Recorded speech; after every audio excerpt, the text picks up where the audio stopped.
সন্মানীয় ছাৰ বাইদেউসকল টেবুললৈ স্বাগতম জনাইছোঁ। এটি গুৰুত্বপূৰ্ণ খবৰ আপোনালোকৰ লগত শ্বেয়াৰ কৰিবলৈ ভিডিঅ'টো লৈ আহিছোঁ। ভিডিঅ'টো NPS সম্পৰ্কে এটি গুৰুত্বপূৰ্ণ ভিডিঅ'। গতিকে আপোনালোকে শেষলৈকে ভিডিঅ'টো চাব আৰু যদিহে ইংটেপ চেনেলটো এতিয়ালৈকে ছাবস্ক্ৰাইব কৰা নাই তেতিয়াহ'লে ছাবস্ক্ৰাইব কৰি দিব আৰু কাষতে থকা বেল আইকনটো ক্লিক কৰি অল নটিফিকেশ্যন অন কৰি দিব। সন্মানীয় ছাৰ বাইদেউসকল, এটি খবৰ আহি পৰিছে, আপোনালোকে স্ক্ৰীনত দেখা পাইছে 22 ফেব্ৰুৱাৰী তাৰিখৰ। আৰু ওপৰত যদি আপোনালোকে দেখে তেতিয়ালৈ দেখিব office of the honourable chief minister Himachal Pradesh চৰকাৰৰ তৰফৰ পৰা এই নটিচটো জাৰি কৰা হৈছে। NPS সম্পৰ্কে এটি ভাল খবৰ আৰু অলপ এটি আশাৰ সঞ্চাৰ কঢ়িয়াই আনিছে বুলি আমি ক'ব পাৰি যে NPSৰ পৰিৱৰ্তে OPS আনাৰ এটি প্ৰচেষ্টা চলাই থকা হৈছে হিমাচল প্ৰদেশত। আৰু লগতে ৰাজস্থান ৰাজ্যতো মুখ্যমন্ত্ৰীয়ে ঘোষণা কৰিছে যে NPSৰ পৰিৱৰ্তে ৰাজস্থানৰ চৰকাৰী কৰ্মচাৰীসকলক পেঞ্চনৰ ব্যৱস্থা কৰি দিব, অৰ্থাৎ ৱৰ্ল্ড পেঞ্চন ছিষ্টেমত তেওঁলোকে পেঞ্চন লাভ কৰিব। প্ৰথমতে আমি চাই লৈ হিমাচল প্ৰদেশৰ পৰা কি নটিফিকেশ্যন এটা দিয়া হৈছে। আপোনালোকে দেখিব to Shri Pradeep Thakur president new pension scheme employees association Himachal প্ৰদেশ।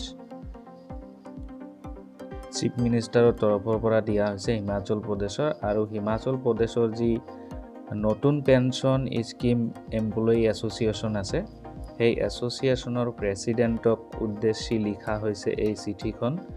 আৰু ইয়াতে লিখা হৈছে, sir, the office bearers of NPS employees association are informed that the Honorable Chief Minister has given time for discussing the issue of NPS on 23rd February at Peterhof, Shimla. অৰ্থাৎ হিমাচল প্ৰদেশৰ যি chief minister আছে, সেই chief মিনিষ্টাৰে Himachal প্ৰদেশৰ নতুন pension scheme employees এছ'চিয়েশ্যনৰ যিজন president, সেই প্ৰদীপ ঠাকুৰ তেখেতৰ নামটো, আৰু প্ৰদীপ ঠাকুৰক সময়সূচী এটা বান্ধি দিছিল। যোৱা 23 ফেব্ৰুৱাৰী তাৰিখে তেওঁলোকক মাতিছিল মুখ্যমন্ত্ৰী ডাঙৰীয়াই তেওঁলোকৰ লগত NPS সম্পৰ্কে কথা পাতিবলৈ।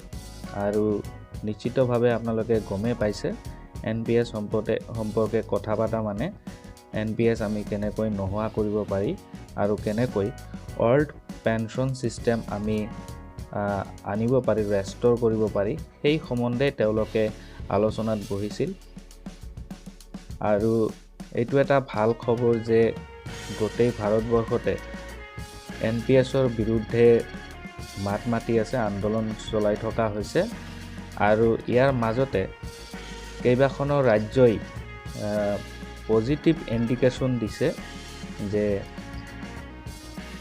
কিবা এটা ব্যৱস্থা হাতত লোৱা হ'ব।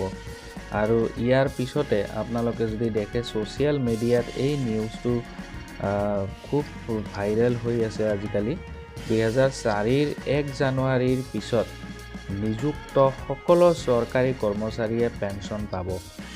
অশোক গেহলট মুখ্যমন্ত্ৰী ৰাজস্থানৰ মুখ্যমন্ত্ৰীয়ে এই কথাটো ঘোষণা কৰিছে যে 2004 চনৰ 1 জানুৱাৰীৰ পিছত যিসমূহ কৰ্মচাৰীয়ে চাকৰি পাইছে তেওঁলোকৰ বৰ্তমানে NPS ছিষ্টেমটো চলি আছে। আৰু মুখ্যমন্ত্ৰী ডাঙৰীয়াই অশোক গেহলট ডাঙৰীয়াই এটি মন্তব্য আগবঢ়াই কৈছে যে 2004 চনৰ 1 জানুৱাৰীৰ পিছত নিযুক্তি লাভ কৰা যিসমূহ চৰকাৰী কৰ্মচাৰী আছে তেওঁলোকে পুৰণি পেঞ্চন মতে পেঞ্চন লাভ কৰিব, এই কথাটো আশ্বাস প্ৰদান কৰিছে।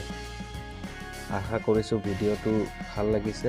লাইক কৰি দিব আৰু শ্বেয়াৰ কৰি দিব। ধন্যবাদ।